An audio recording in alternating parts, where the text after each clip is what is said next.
The sound the key made was the sound of a life dismissed.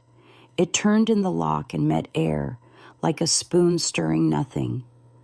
I held the knob and felt the cold metal return my own breath to me, as if the door itself were whispering, "Not anymore."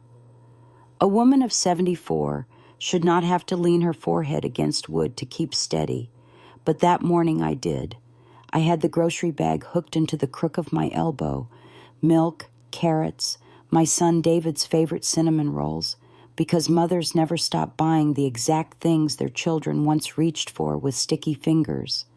The bag grew heavy as a bucket of water while I tried the key again. It spun, not catching.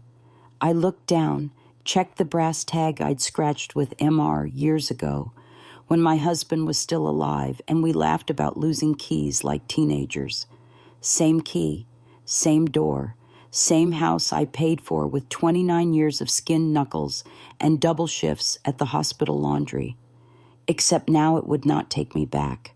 I told myself not to panic, that old houses sulk in the damp, that locks can swell, that a twist with more patience would solve it.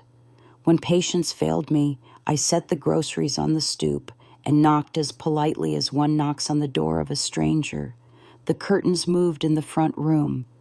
I know those curtains. I hemmed them by hand when the sewing machine broke, pricking my fingers until the white cotton held its pleats like a schoolgirl holding a secret. Behind them was my living room, the quilt my husband and I tied in the summer of the big blackout, the clock that runs a minute fast unless you scold it, the armchair that still smells faintly of menthol and eucalyptus, because that's how he breathed easier in winter.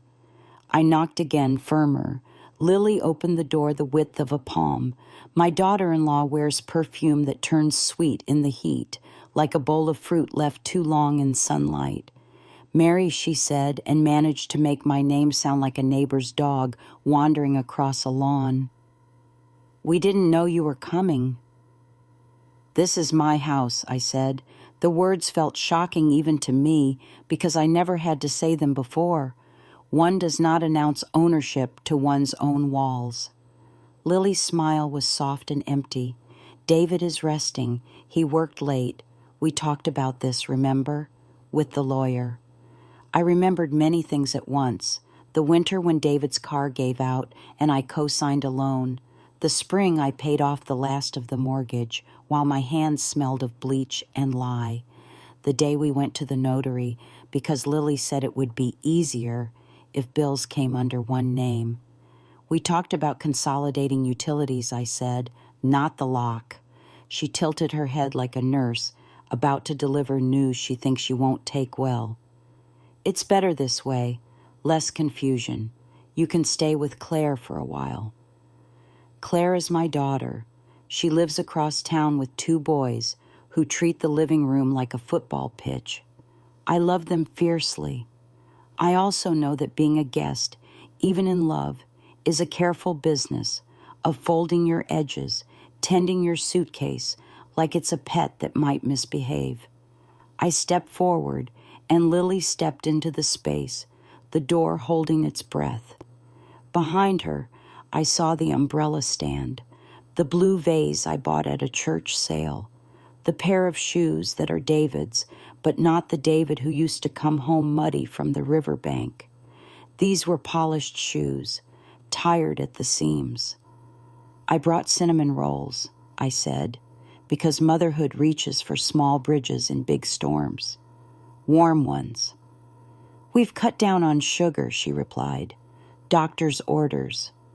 She glanced past me, perhaps expecting to see a taxi carrying my resignation. The neighbor's gate screeched. Mrs. Patel peered over, her eyes 2 coins of concern.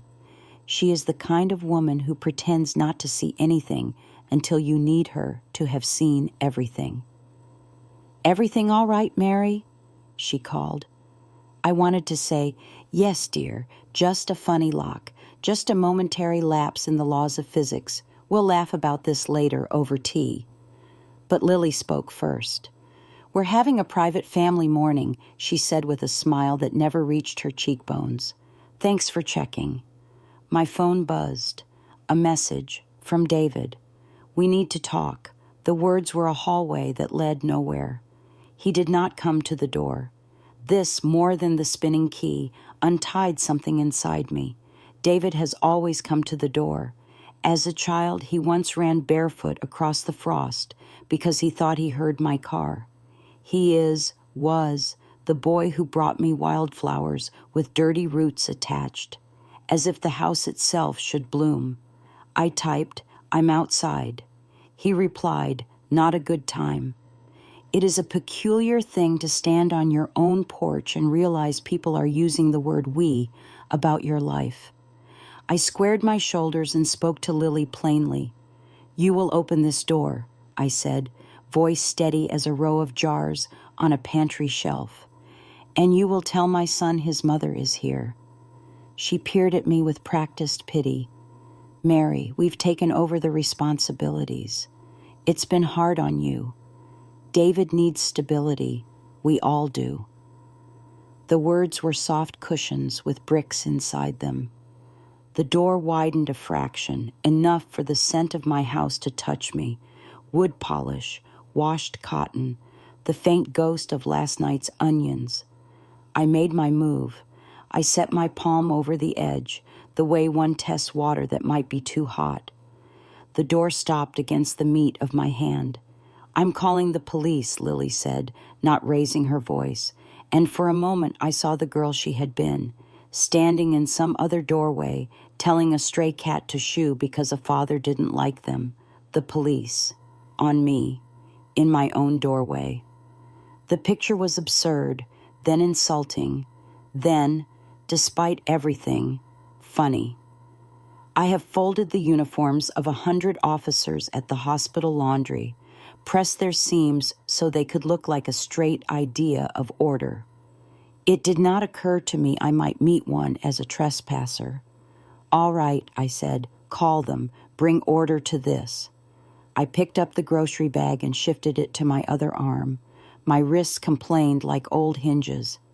While Lily rummaged for her phone, Mrs. Patel came closer, pushing open her gate. "You want me here?" she asked softly. "Please," I said.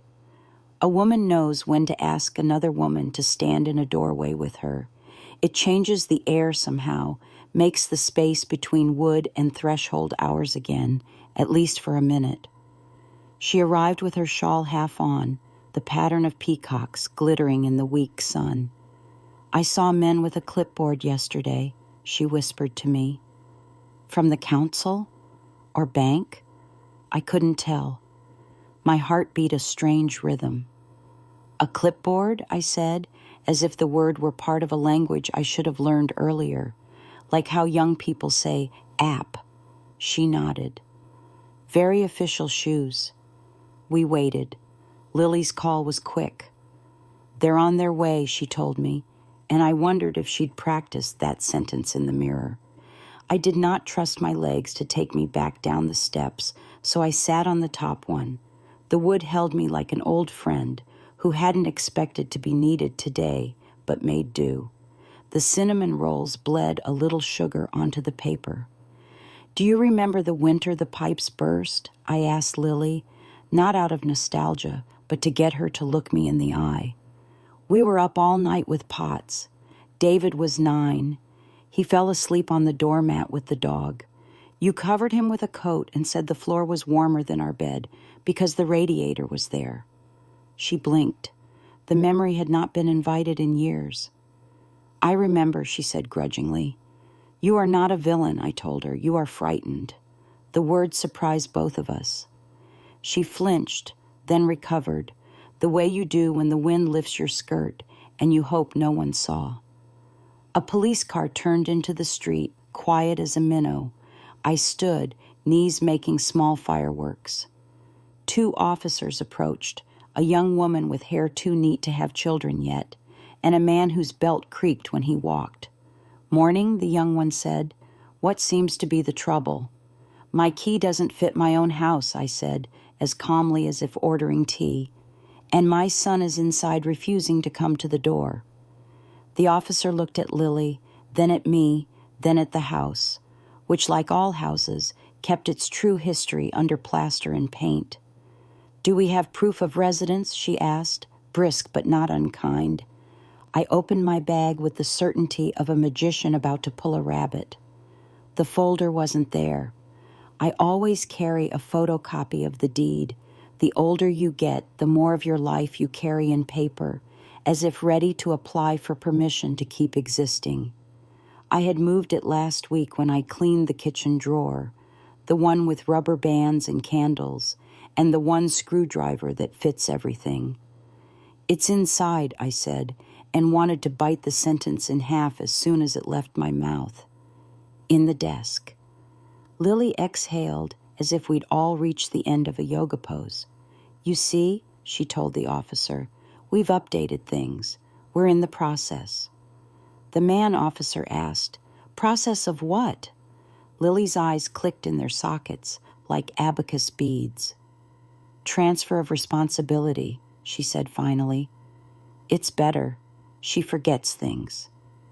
"I forget where I put papers because I have too many papers," I said, anger warming me more efficiently than any radiator. "I do not forget what I paid for." The young officer cleared her throat. "No one is entering a home they don't have a right to," she said slowly. "But we can mediate a conversation." She looked at the door. "Is your son willing to talk?" Lily moved her mouth, but no sound came. Then from inside, shoes approached. My heart did a small, ridiculous leap, the same leap it did when I used to hear him come home at midnight and pretended to be asleep. The door opened 3 inches. David's face appeared, older than it ought to be at 48, handsome in the exhausted way of men who remember joy mostly by contrast. "Ma," he said. The word was a frayed ribbon. "I brought cinnamon rolls," I told him, as if that could rewind anything. He closed his eyes for a second that lasted a decade. "We're making changes," he said, not looking at me so much as through me, toward a future someone had drawn for him with a ruler. "It's complicated." "I can manage complicated," I said. "I managed all of you." The officer shifted, polite statues. There was a view through the crack, the hallway runner, the family photos, space where something used to be, the small bench with the dent from my husband's toolbox. In that space, a new piece of furniture, narrow and locked, with a shiny slot, a mail organizer. Keys hung from its hooks. One key had a red plastic cap. My key has a red plastic cap. The air went quiet inside my head like snow. "You changed the lock," I said, not a question. David swallowed. "Temporary," he answered, in the way people say temporary about scaffolding that stays for years. "For safety." "For whose?" I asked, and heard the tremor in my voice like a nail tapping glass. He did not answer. From the living room, a small voice piped up. My grandson Max, 8 years old, with the chest of a sparrow and the appetite of a bear. "Grandma?" he called. The door opened another inch against Lily's hand. "Go back inside, Max," she hissed. But he had already barreled around her knees, a comet of elbows and questions. He saw me, saw the bag. His face cracked into joy. "Cinnamon rolls." "Back inside," David said, gentle but firm, guiding him. And for the first time since the key turned in air, my anger shifted into something terribly worse, the understanding that my exclusion had been rehearsed, practiced, a well-made play whose ending they thought I would accept as reality. I straightened. The peacocks on Mrs. Patel's shawl flashed like a warning. "Officer," I said evenly, "someone has changed the locks without my consent on a home I paid for. I believe there has been a fraud, or at least a mistake made with great enthusiasm. I would like a report taken and the opportunity to retrieve my documents from inside." The young officer met my gaze, and something in her face softened. The awareness that a woman gets when she recognizes the landscape of another woman's fight. She nodded and turned to David. "Sir, if there's no restraining order and no evidence this woman is a danger, and if her name is still on the deed or lease, preventing her entry may create a civil issue you don't want." David flinched at the word issue. He hates paperwork. Once, as a boy, he cried over a permission slip. Lily whispered, "Don't." David closed the door those final inches. Silence gathered under the porch roof. Then from inside, the sound that split me open, the slow metallic slide of a deadbolt. My own son locking me out, fully, finally, as if I were weather. The officers looked at each other. I looked at the red-cap key hanging on the shiny hook, twin to the one in my palm, and understood what the new mail slot was for, rerouting, keeping the important envelopes from my hands. Somewhere under my anger, a cool, clear thing formed, the kind of clarity grief gives you when it has burned away the unnecessary. I shifted the grocery bag and felt its weight become an anchor I could use, not a burden. "Very well," I said to the young officer, to Mrs. Patel, to the door, and most of all to myself. "Then we begin." The house that once echoed with my footsteps now hummed with a silence that belonged to strangers. That evening after the police left, I sat in Mrs. Patel's kitchen with a cup of chai cooling between my palms. The cinnamon rolls had gone hard on the counter, untouched. She pressed her hand over mine, her bangles clinking softly. "Mary, you must act quickly," she said. "Paperwork is everything. Without it, words are just breath." Her words clung to me through the night like smoke. I lay awake on her couch, staring at the shadows of her lace curtains. My mind was full of the furniture I couldn't touch, the photographs I couldn't reach, the smell of the house I could no longer enter. Every creak of her floorboards mocked me with the memory of my own. A woman does not simply lose her home overnight. It is stolen piece by piece, under the disguise of help, responsibility, and love. The next morning I walked to the council office with a folder under my arm. Inside were copies of the mortgage, tax receipts, and the deed I had guarded for years.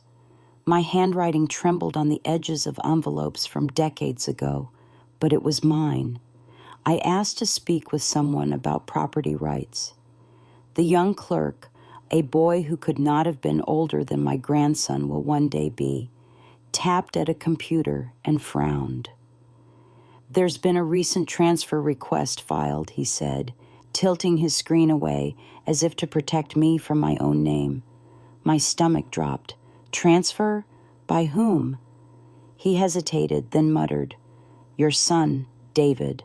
Joint ownership consolidation. It's pending." Pending. Such an innocent word for such a violent act. I had signed nothing. My hand shook as I pressed the folder onto his desk. "My name is Mary Robinson. I paid every coin for that roof. That house is mine.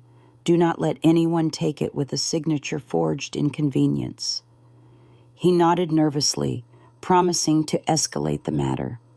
But I knew how slow the wheels of offices turned and how fast betrayal could run.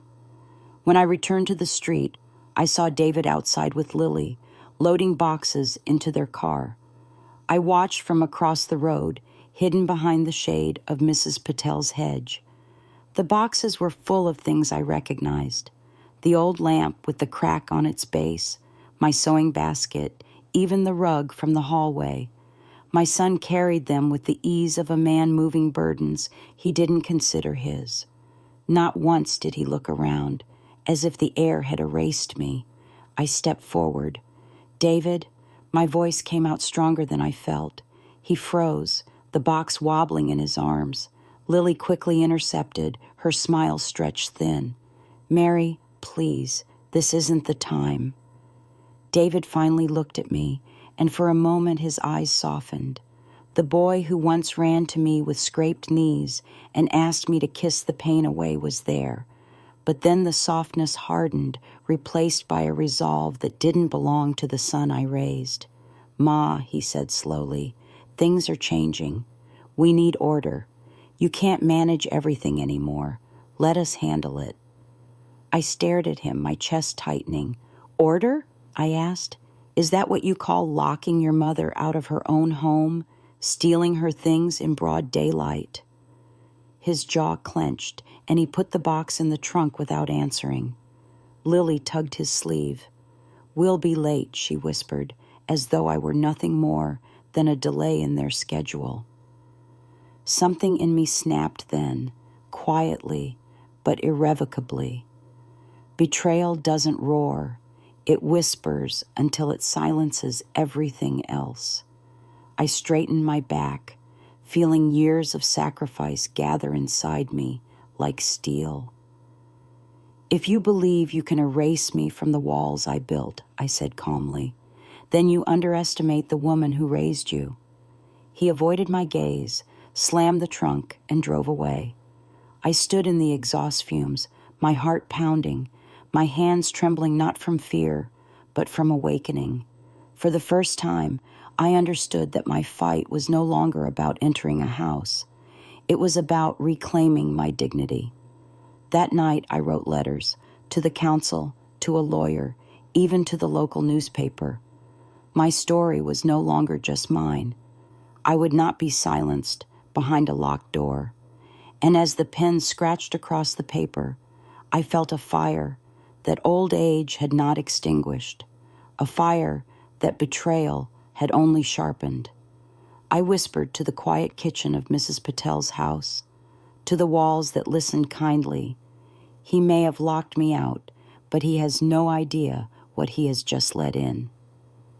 The third morning away from my own bed felt like a century compressed into a night. Mrs. Patel tried to make me comfortable, but no couch, no guest blanket, no gentle cup of chai could quiet the ache of knowing my pillows were under someone else's head. I woke before dawn, my back stiff, and watched the window pale with the first hint of day. I had never been a woman to stay still in grief. Action was my instinct, learned from years of mending what broke and feeding whoever went hungry. So I put on my coat, the one with the frayed pocket, and walked to the solicitor's office downtown.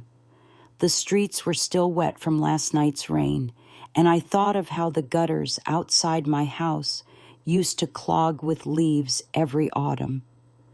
I always cleared them myself, even when neighbors said to leave it for David. I never waited for help that rarely came. Inside the office, the solicitor, a woman barely in her 30s with neat glasses, listened as I told her everything. I showed her my folder, pages yellowed and corners bent from years of being handled with care. She flipped through, frowning. "You have proof of ownership," she said, "and if your son has initiated a transfer without your consent, that could be fraud. But cases like this..." She hesitated, searching for words that wouldn't crush me. "They take time and money." "Money I can find," I said, though my pension barely covered my bills. "Time I cannot afford." She nodded slowly. "Then we'll file an injunction. It will freeze any transfer until the court reviews the documents. No one can change the locks legally without your permission if your name is still on the deed." Her words gave me a thread of strength, thin but unbreakable.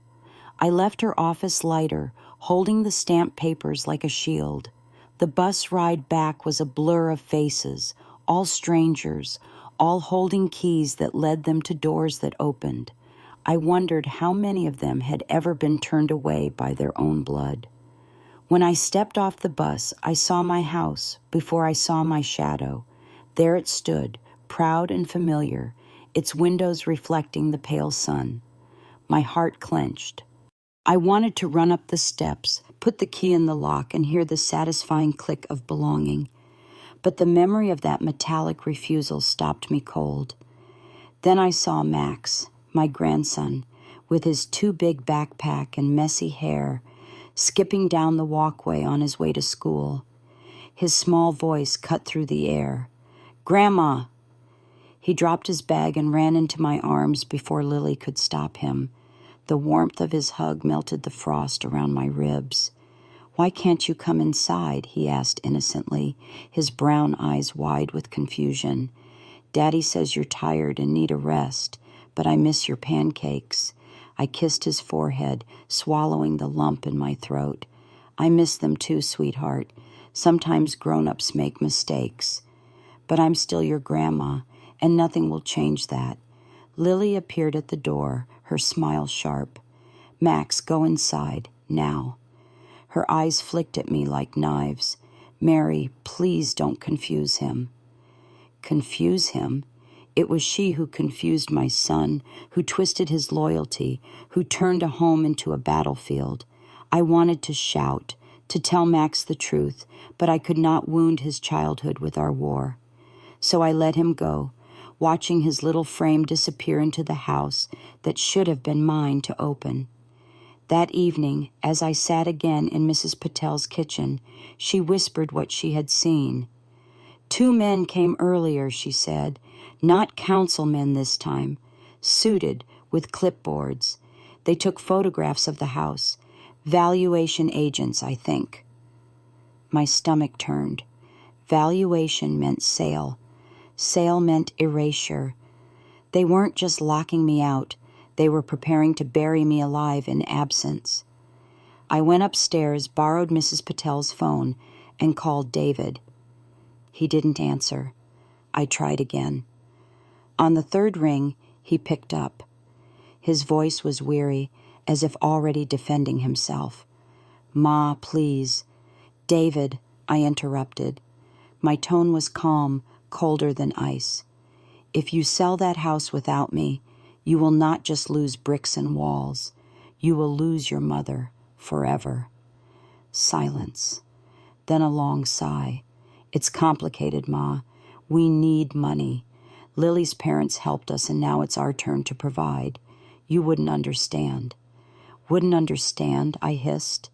"I scrubbed floors until my hands bled to keep that roof over your head. I buried your father with the promise that this home would stay ours. I understand sacrifice more than you ever will." His breathing faltered. For a second I heard the boy again, but Lily's voice came faintly in the background, firm and whispering, feeding him resolve. "I can't talk about this now," he said, and the line went dead. I sat with the receiver heavy in my hand. Betrayal was no longer a shadow. It was a figure sitting at their dinner table, drinking from my glasses, feeding off my son's loyalty. That night, I made a decision. If they wanted a war of papers and signatures, I would fight with every shred of proof, every witness, every scar of my labor. But if they wanted to erase me quietly, they would learn that silence can roar when a woman has nothing left to lose. As the clock struck midnight, I looked out at the house across the street and whispered to myself, "Tomorrow, I knock not to enter, but to remind them whose name is carved into the bones of that house." The morning air was sharp when I crossed the street again, papers tucked against my chest like armor. I had not slept. The night had been spent rehearsing every word I would say if the police came again, if David dared meet my eyes, if Lily tried to smile me into silence. Mrs. Patel stood by her window, shawl wrapped tight, watching as if she knew this day would matter. I walked up the steps of my house, and knocked. My key still dangled from my pocket, useless metal that mocked me. The door opened only slightly, enough for Lily's face to appear, lips painted, eyes unyielding. "We're not doing this every morning, Mary," she said. "Yes," I replied, calm but firm. "We are.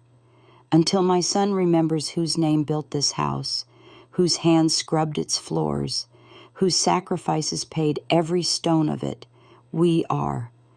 I raised the stamped injunction papers. And now it isn't only me. The law will stand with me. Her eyes flickered for a moment, and in that flicker I saw fear. She tried to cover it with a laugh. Law, please, you're tired. You don't need this stress. Before I could answer, Max's voice floated from behind her. Grandma! He tried to squeeze past her legs, but she blocked him with a firm arm. Go finish your homework, she ordered. The ache in my chest deepened. Let him come, I whispered, but she shook her head, and the door closed with the same cruel softness as before. I stayed on the porch, stubborn as the old rose bush by the steps. 10 minutes later, the curtains moved. David appeared at the window. For a moment our eyes met. I raised the papers. He frowned, shook his head, and disappeared again. I did not leave. I sat on the step, letting neighbors see, letting the street understand. A woman who has been silenced too long knows the value of being witnessed. Mrs. Patel came out, pressing a thermos of tea into my hands. If you sit, she said, you sit like a queen, not a beggar. Her words lit something inside me. I straightened my back, sipped the tea, and waited. Hours passed. The house stayed shut, but silence has its cracks. Around noon, Max sneaked out the side door. He ran to me, breathless. Grandma, Daddy says you're confused, but I know you're not. This is your house. You made me the secret den in the attic. They never even go up there. I hugged him tightly, feeling the innocence he carried. You're right, my love. Some truths can't be changed by lies. I slipped a small note into his pocket, just a heart and my initials. A reminder. He grinned and dashed back before anyone noticed. That evening the solicitor called.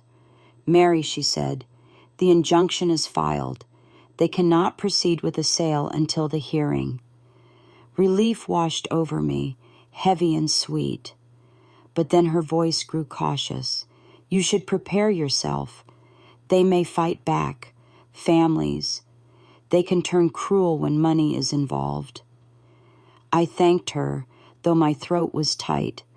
After I hung up, I stood at my window in Mrs. Patel's house, staring at the only home I'd ever truly owned. Its walls seemed to lean toward me, whispering, "Don't give up." Later that night, a car pulled up. A man in a suit, carrying folders, walked inside. Through the thin curtains, I saw David and Lily speaking to him. Their gestures were sharp, urgent. They were planning something. My heart pounded, but instead of fear, I felt a strange clarity. They wanted me gone, erased. But I was still here, breathing, fighting.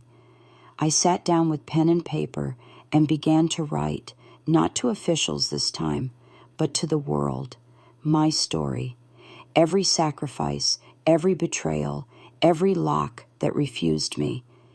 If they wanted to silence me behind a door, I would speak through every other door I could find. By the time dawn came, my pages were filled, my resolve unshaken. I looked out once more at the house across the street and whispered, "You can lock a door, but you cannot lock the truth." And for the first time since that key had spun uselessly in the lock, I felt stronger than the silence inside. I woke with the sound of crows gathering on the telephone wires outside. Their cries were harsh, almost mocking, and for a moment, I wondered if the world itself was trying to remind me of the ugliness of betrayal. Mrs. Patel had left a tray with toast and tea by the couch, but I couldn't bring myself to eat. My stomach was filled with stones. All I could think about was that man in the suit, walking into my house the night before with his folders of figures and lies. By mid-morning, I was standing again across from my home, clutching the injunction papers like a shield. The curtains twitched, but no one came to the door. I refused to retreat. If they thought silence would drive me away, they had forgotten who raised them. I had worked double shifts through influenza outbreaks, carried laundry sacks heavier than my own body, walked home with my shoes soaked through just to keep the lights on in that house. Endurance was my second name. At last, the side gate opened. David stepped out. He looked tired, the shadows under his eyes deep, but not from work. I knew exhaustion from work. This was the exhaustion of a man living with guilt he refused to admit. He walked down the path, stopped when he saw me, and lowered his voice. "Ma, please don't make this harder than it has to be." "Harder?" I laughed, the sound brittle. "You think this is hard for you? Try sleeping on someone else's couch while strangers plan to sell the house you bled for." His jaw clenched. "We have debts. Lily's father helped us when Max was born. He wants repayment. We can't keep up. Selling the house makes sense." I stared at him, hardly believing. Makes sense? To throw your mother onto the street for a debt to a man who's never lifted a hand for you? My blood is in those bricks, David, not his.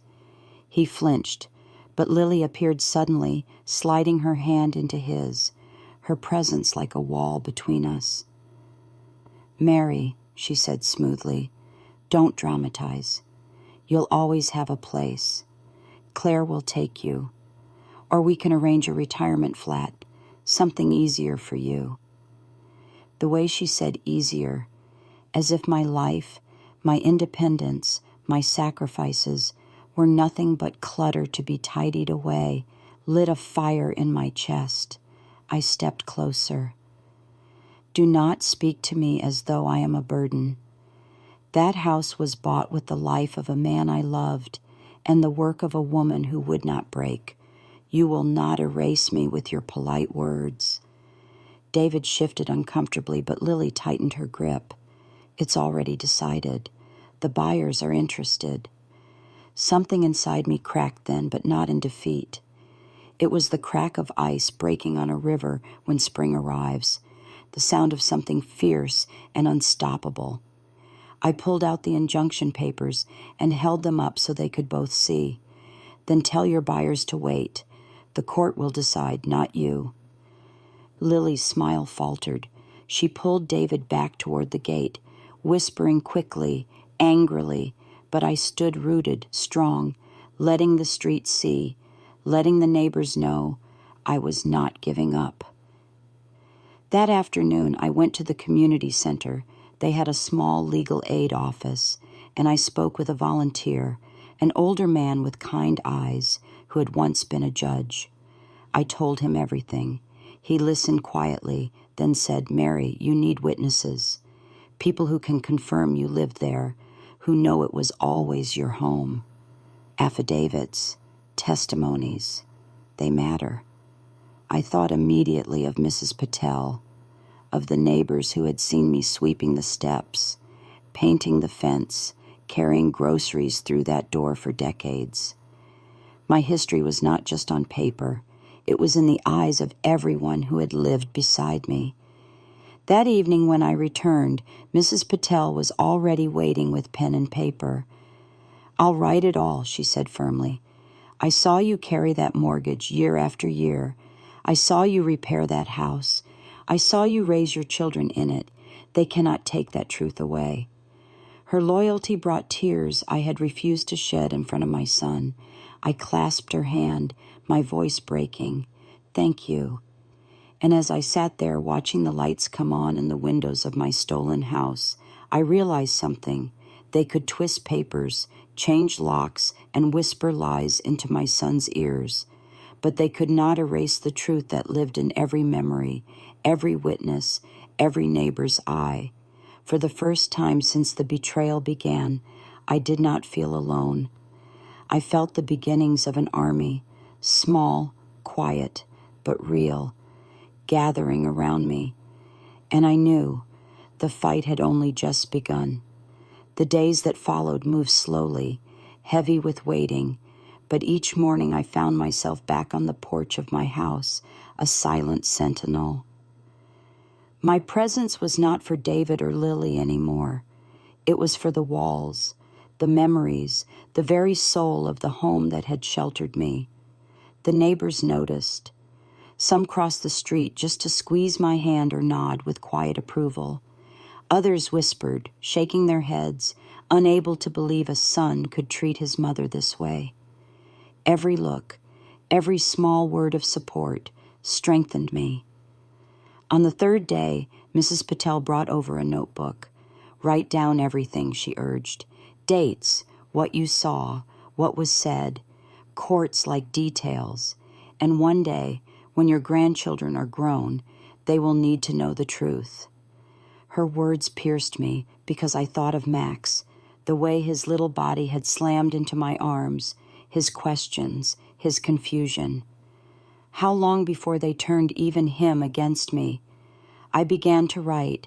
Each line was a wound reopened, each page a scar recorded. I wrote of the first brick laid, the years I worked nights, the dinners I ate standing by the laundry machine. I wrote of my husband's laughter echoing in the halls, of David's first steps across the living room carpet. By the time I set the pen down, the pages trembled with my anger and my love.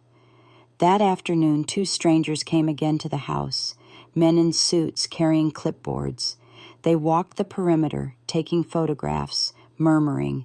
I stepped forward, papers in hand. You have no right, I told them.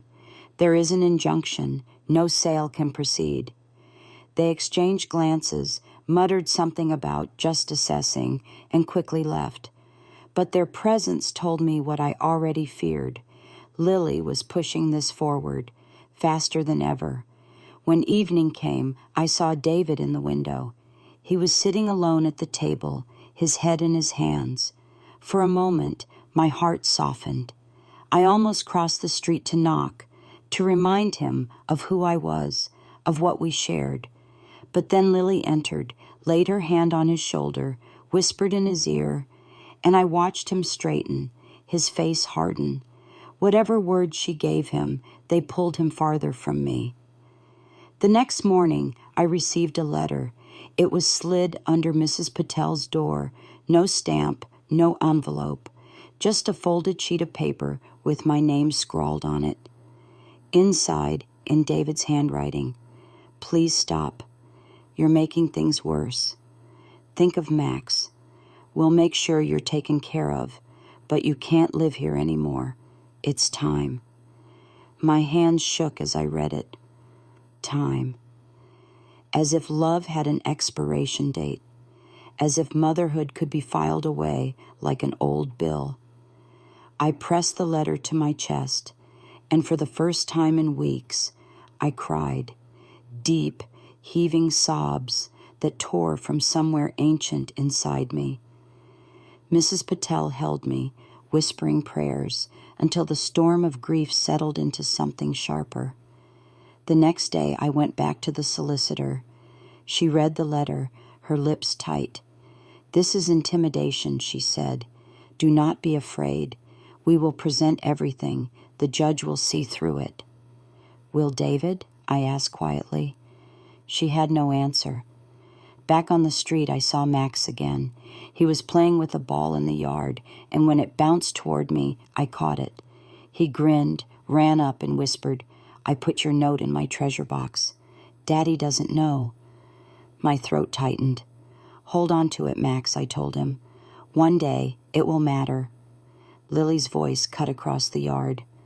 Max, inside. She stormed toward us, snatched the ball from his hands, and glared at me. You're poisoning him, she hissed. Stay away from my son. My grandson, I corrected, my voice like steel. And you cannot erase me from his heart, no matter how many doors you lock. She went pale, then dragged Max inside, slamming the door. But his little hand waved at me through the glass until she pulled the curtain. That night, I sat by the window at Mrs. Patel's again, watching the light glow from what used to be my kitchen. I thought of the meals I had cooked, the birthdays celebrated, the winter survived in that room, And I knew this was more than a fight for bricks and wood. It was a fight for memory, for dignity, for the promise that sacrifices do not vanish with the stroke of a pen. I whispered into the dark, to my husband's memory, to the home that still belonged to me. They think they've broken me, but they've only sharpened me. Tomorrow I rise stronger. By the 7th morning, the whole street knew my story. Neighbors stopped pretending not to look. Some crossed the road just to touch my shoulder.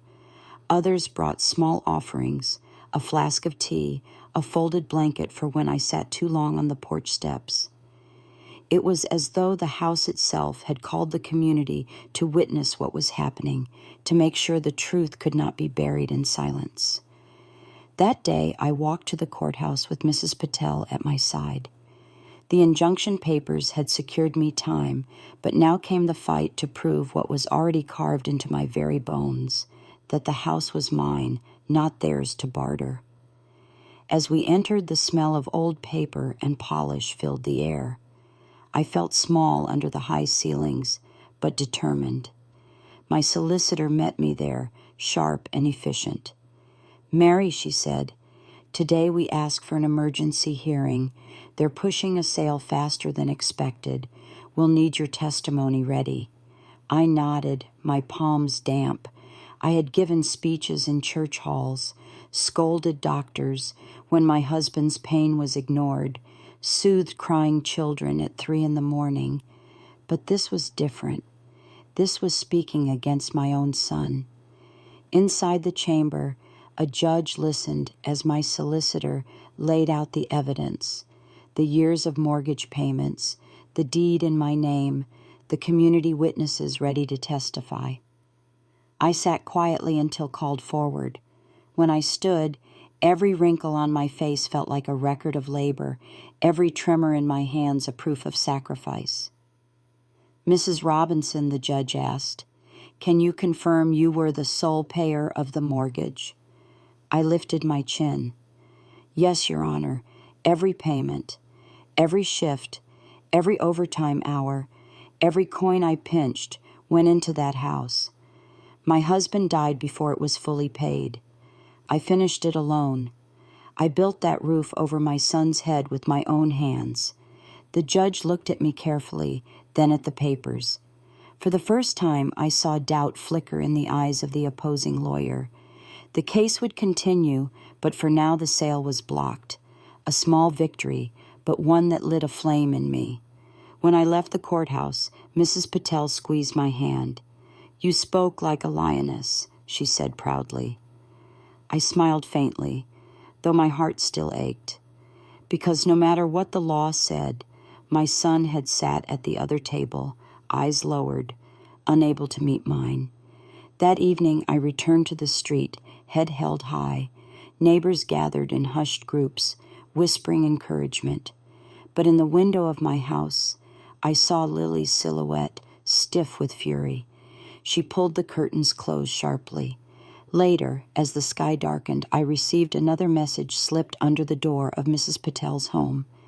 This time it wasn't David's handwriting. It was Lily's, neat and cold. "Stop humiliating us. This is our family matter, not the neighborhood's. If you continue, you will regret it." I held the paper to the light. Regret? What more could they take from me? My home, my son's loyalty? They had already stolen those. What remained was my voice, and that, I vowed, I would never surrender. That night, Max came quietly again, sneaking from the side yard. He carried something clutched in his small hands, a photograph.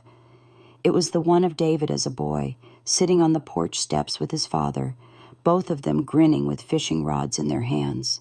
"I found it in a box," Max whispered. "I thought you should keep it."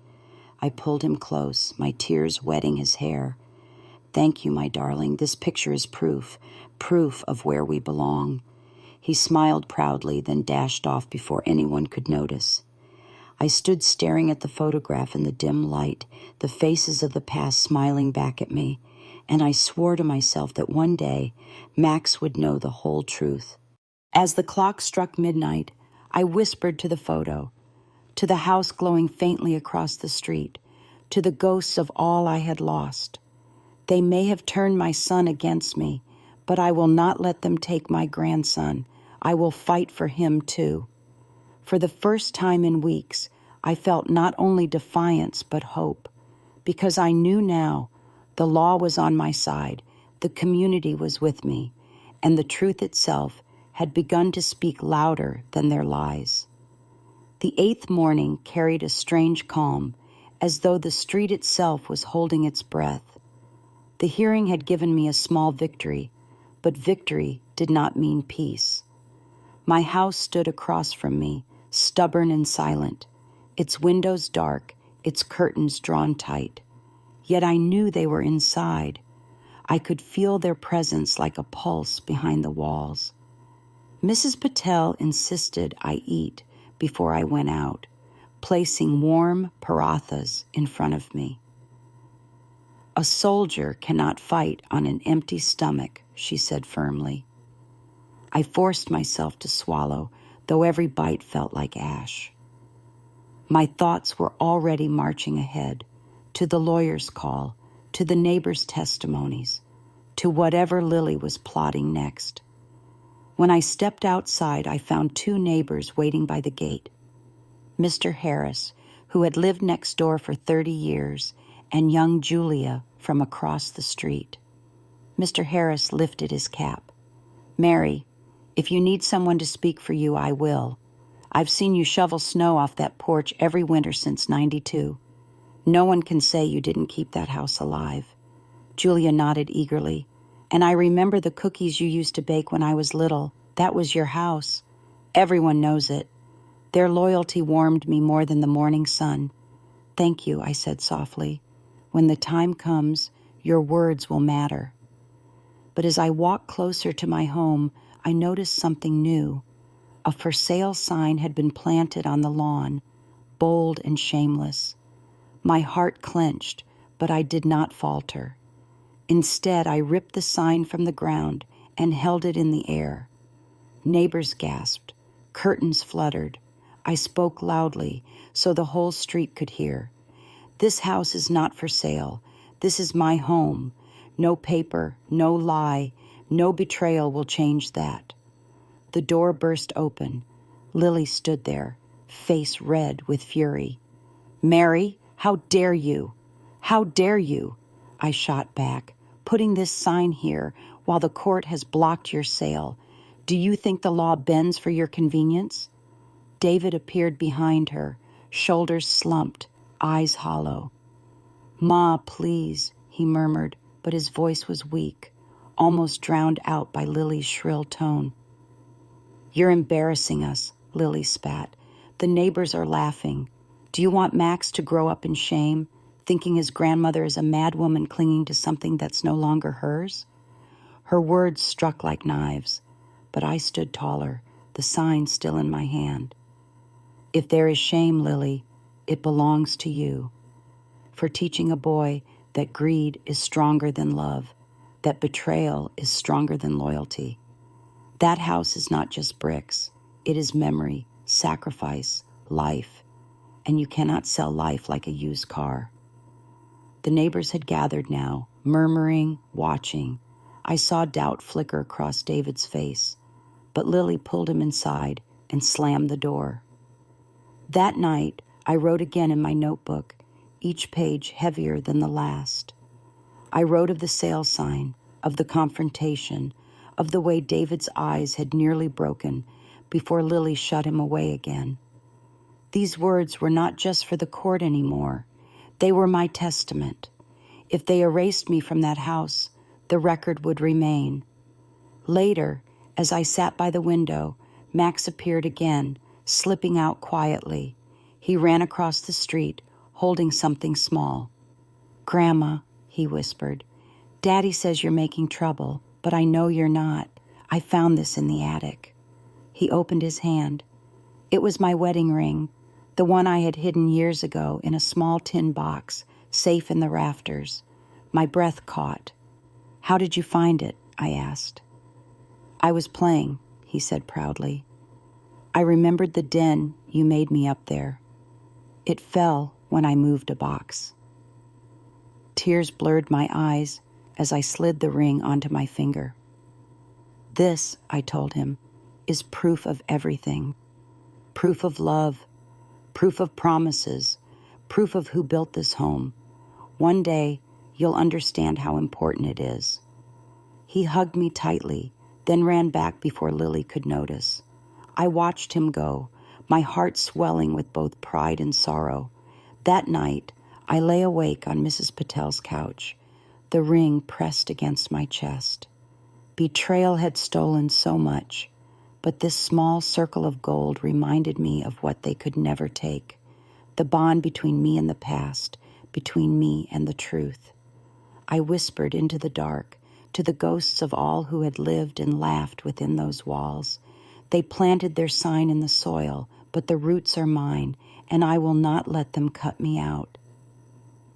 And as I drifted into uneasy sleep, I felt the house itself calling to me, as though it knew its true mistress was still fighting, still standing, still unbroken.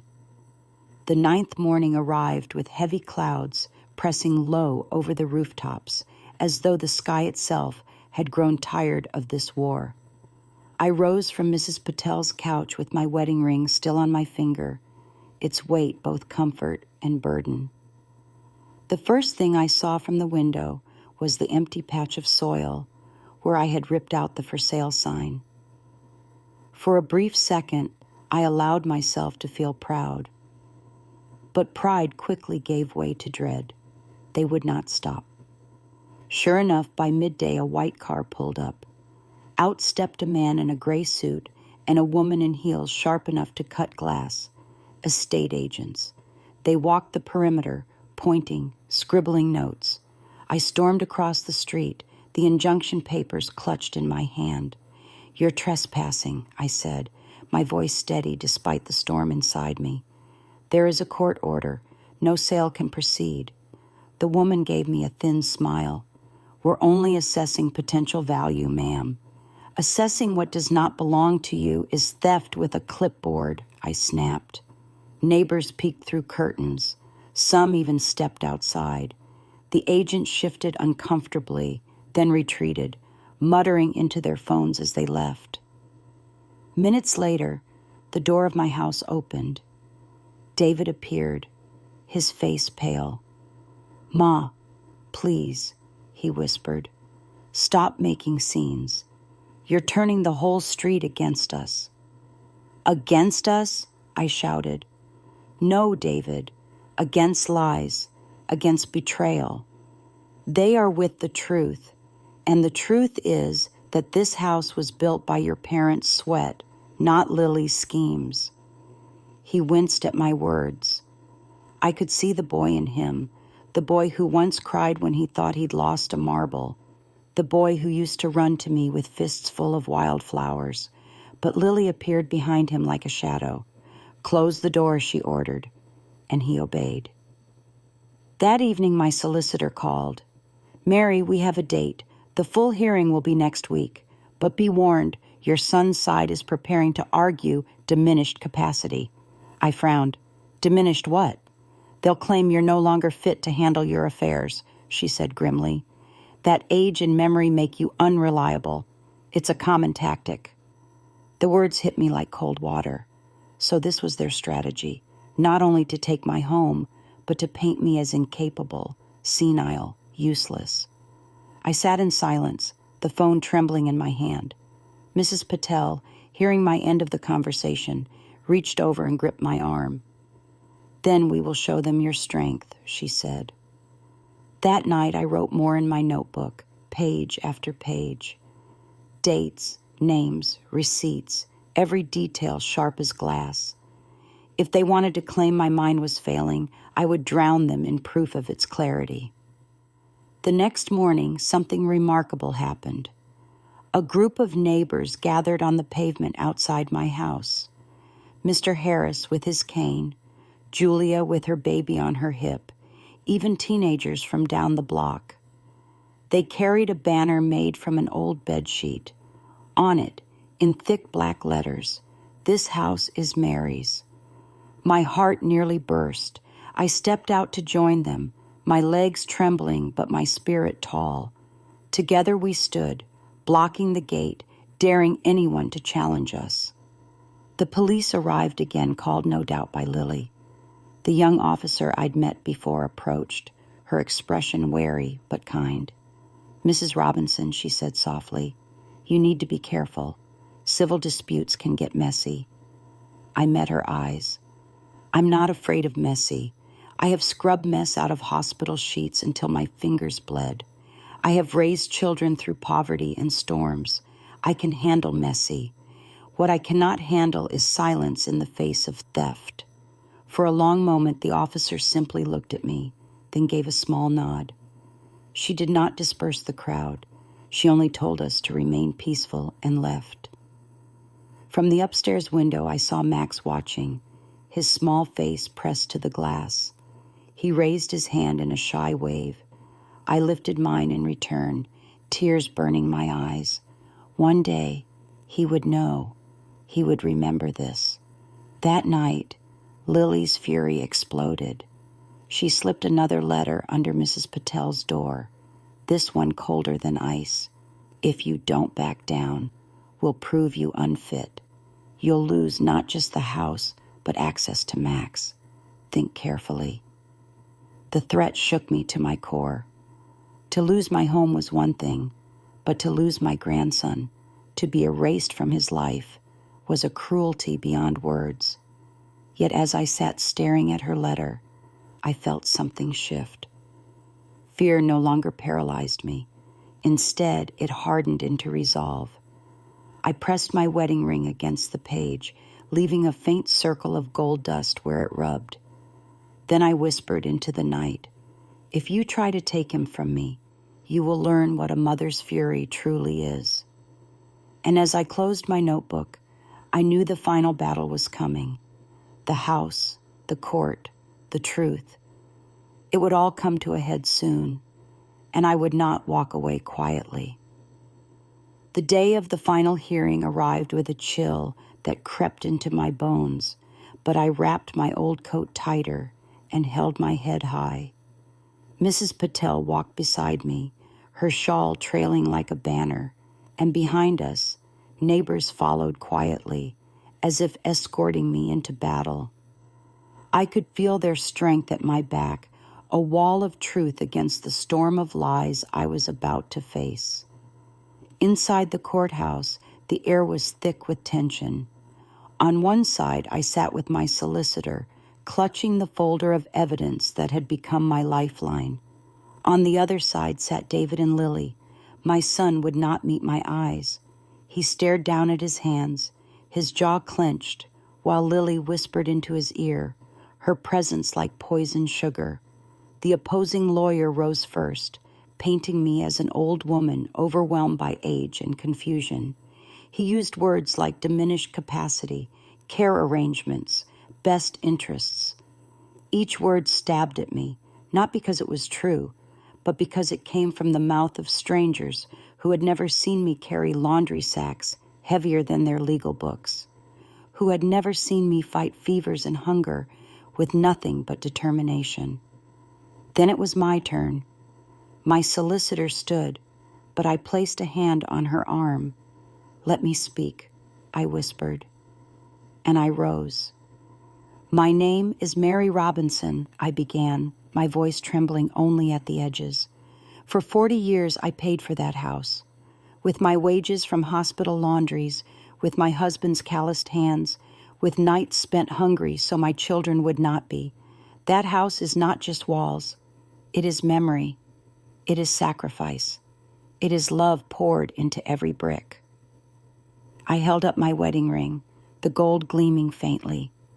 This ring was found in the attic of that house, where I hid it years ago when I feared losing everything after my husband died.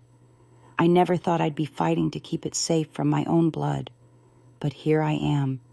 And I tell you now, I may be old, but I am not incapable. My memory is clear. My will is unbroken. I know what is mine. The judge watched me closely. The courtroom was silent. Then came the testimonies. Mr. Harris speaking of decades of winters where he saw me shoveling snow. Julia remembering the cookies I baked for her as a child. Mrs. Patel describing how she saw me raise that house like a living thing. Each voice was a thread in a net that caught me, lifted me, held me up. When it was David's turn, he stood reluctantly. His eyes were hollow, his voice low. I thought I was doing what was best, he said, almost to himself. We needed money. I let Lily convince me.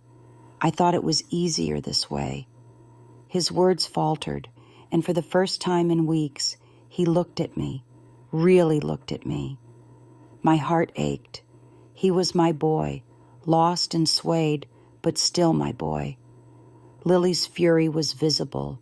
She gripped his arm hard, whispering urgently, but the judge had seen enough. After a pause that seemed endless, the decision came, the injunction made permanent, the deed confirmed as mine alone. Any attempt to sell without my consent declared illegal. My rights restored. I closed my eyes as relief washed through me. For weeks I had lived in exile from my own walls. Now, at last, I was allowed to return. When we left the courthouse, neighbors cheered softly, respectfully. Mrs. Patel's eyes shone with pride. David followed behind, shoulders slumped, while Lily stormed ahead, her lips pressed tight in rage. That evening, I walked up the steps of my house once more. My hand trembled as I slid the key into the lock. This time it turned with a satisfying click. The door opened. My house breathed me in again, and I stepped inside. The air smelled faintly of polish and dust, but beneath it lingered the scent of home, of years, of laughter, of tears. I touched the walls, the table, the photographs still hanging on the hallway.